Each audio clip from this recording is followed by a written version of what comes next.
inyong lahat.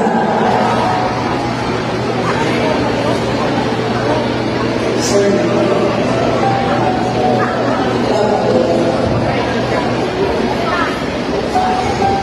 sa bahay sa rin ha sa liksik.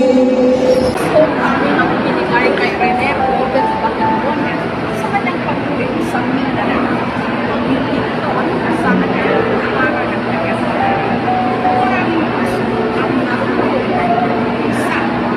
Ibigay ng Panginoon sa mga kasama niya.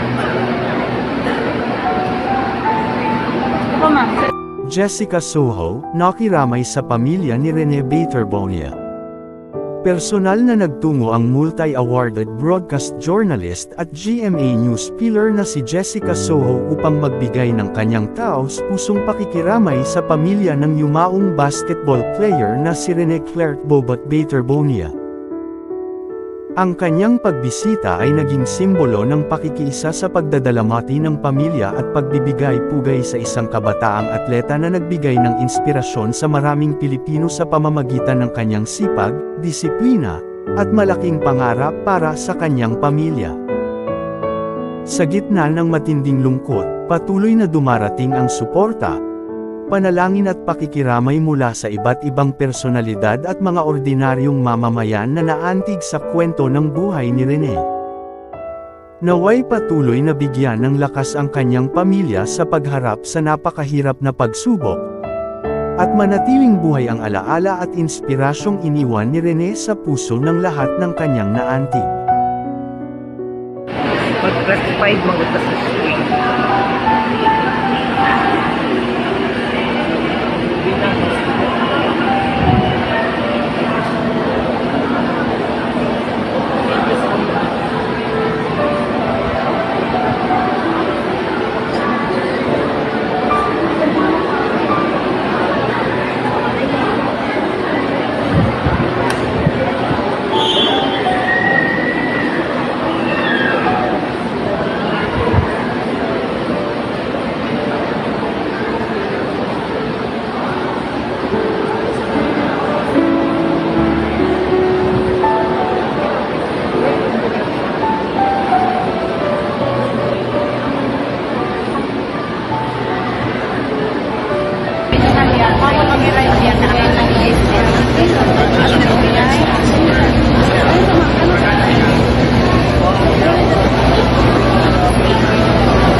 Dili kay klaro kayo. Sa personal.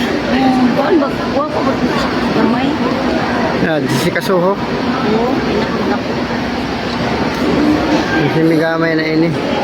Gamay na ini siya kapag gamay na.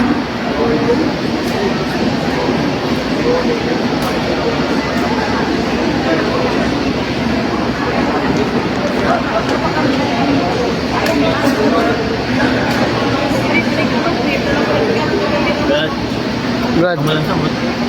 Sige na. Napamanon niya alas 6.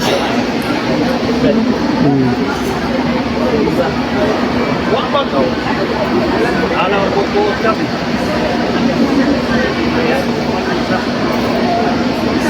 Alam ko po kami.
sa investigasyon sa pagsasalunod nila sa Nigerian Study Bible sa linggo po kay James. Maraming salamat.